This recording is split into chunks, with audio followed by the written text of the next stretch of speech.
today I wanted to film another review video for you, and because I've seen quite a few booktubers do kind of mashup reviews lately, and that seemed really cool and a great idea, I thought I'd do the same thing. So today I'm going to be reviewing 3 contemporary novels that I just read this week, and I just devoured all of them because for some reason I'm on such a contemporary trip right now. Like, I have no idea why. Might be because it's summer and I've just really developed a taste for it now, and just like give me all of the contemporary. So let's get started.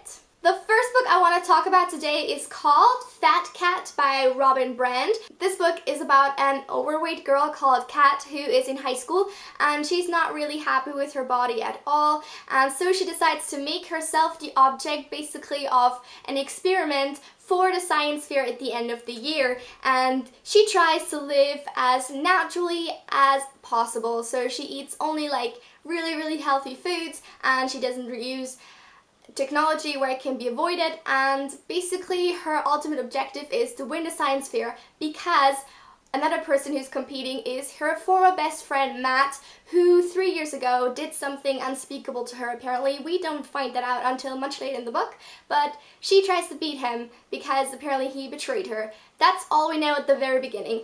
And overall I have to say this book was fantastic. I loved it so much. At first I was worried because of the synopsis, obviously, that it was going to be one of those books where you get the miserable overweight girl at the beginning and then she just goes through this like magical transformation to a beautiful thin person who's all of a sudden happy, suddenly gets a boyfriend because of that, and that's not at all what it is. It's much more inspirational than that. I thought it had a great message, and I actually marked my favorite quote in this book, and I just want to read it to you. And it's, "People who only like you when you look good are worthless." And that pretty much sums up this book perfectly. This book was hilarious, really. I thought Kat was a great protagonist. She was funny and witty and just all around awesome.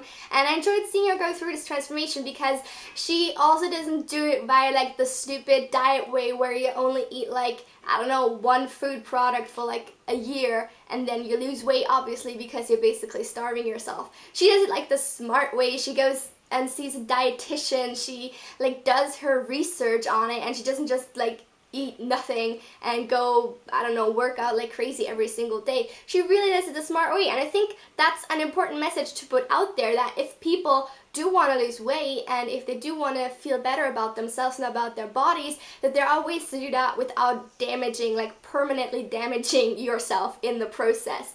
And that's, I think, a really great message. And even though she does try to lose the weight because she's trying to impress people and because she's trying to beat Matt at the science fair because of this unbelievably huge grudge that she holds against him for like 3 years or something like that, it's still apparent that she does it mainly for herself. And I especially love the scenes with her and her younger brother Peter, because he's also kind of a little bit on the chubby side, and the kind of advice she gives him in general is just such amazing advice that I think it's just important, you know, for especially younger people who struggle with their weight to know that, you know.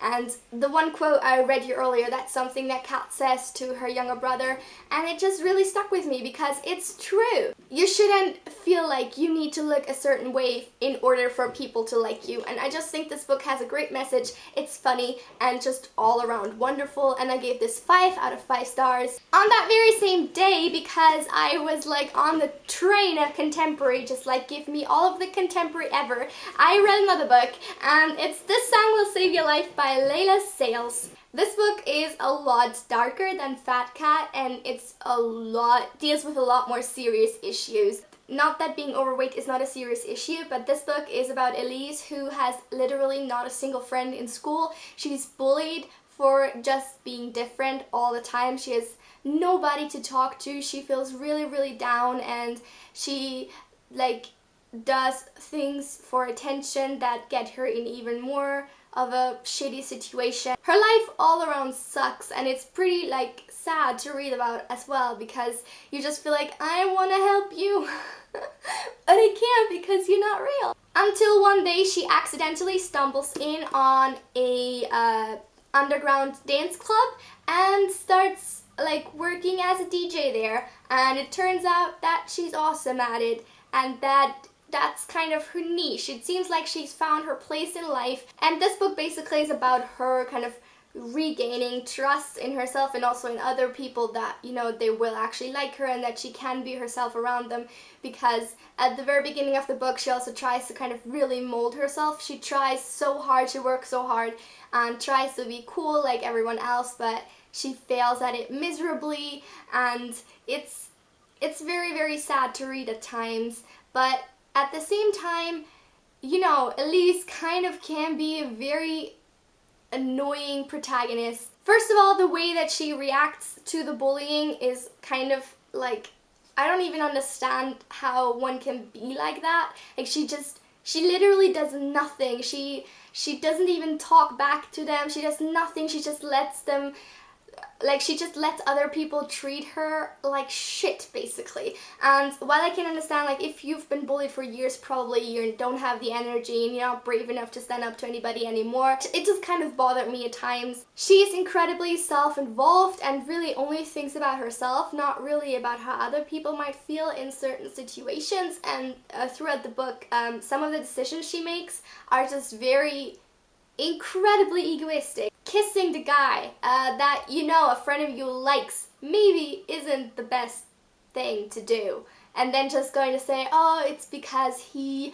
liked me and no one else likes me. And I mean, I get where she's coming from a lot of the times, but it's still not okay. It's still not okay. Overall, I still gave this book 5 out of 5 stars. For this kind of book and for this kind of story, Elise is exactly the kind of character that would do these things and say these things and be in those kinds of situations. So in that sense, I thought she fit really well, and that it was the right decision for the author to make her this certain way. Also, I just really, really enjoyed this. I read it in the second half of the day. I read Fat Cat, and it was a massive contrast, obviously.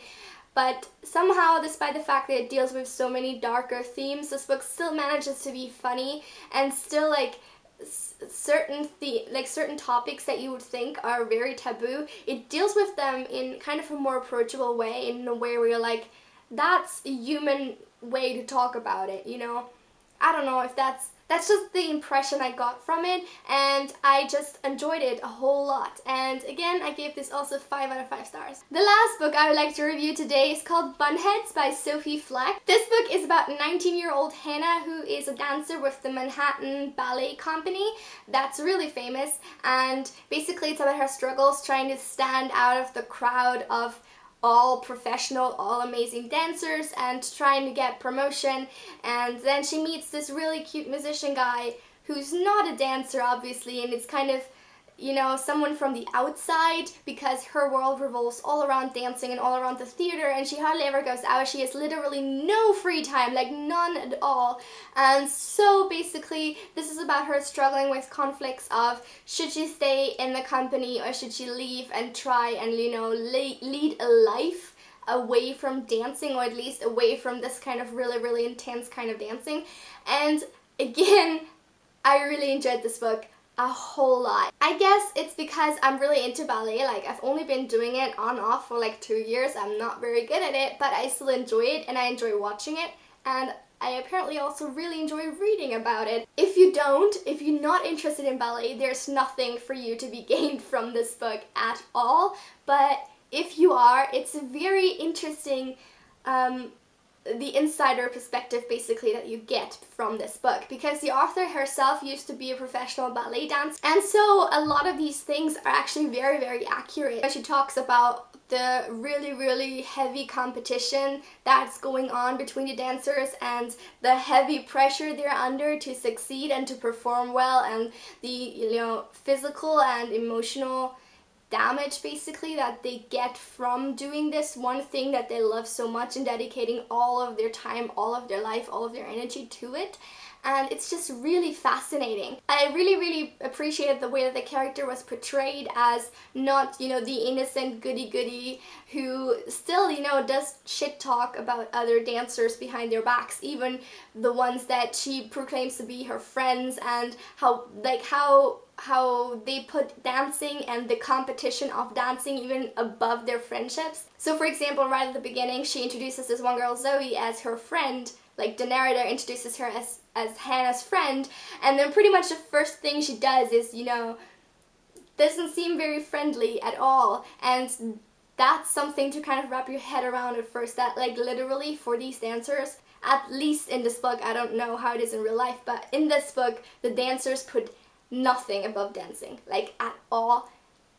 Dancing comes first and everything else comes second, be that family, be that, you know, boyfriends, be that literally everything comes second place to dancing. In a way, I really admire that, because I've always been someone who's super into something, but for a very short time. So I'll be like, oh my god, I need to do this one thing, and then 5 minutes later I'm like, okay, I'm already bored, so thanks, bye. I really admire that when people are so dedicated to one thing and then manage to get really great at it.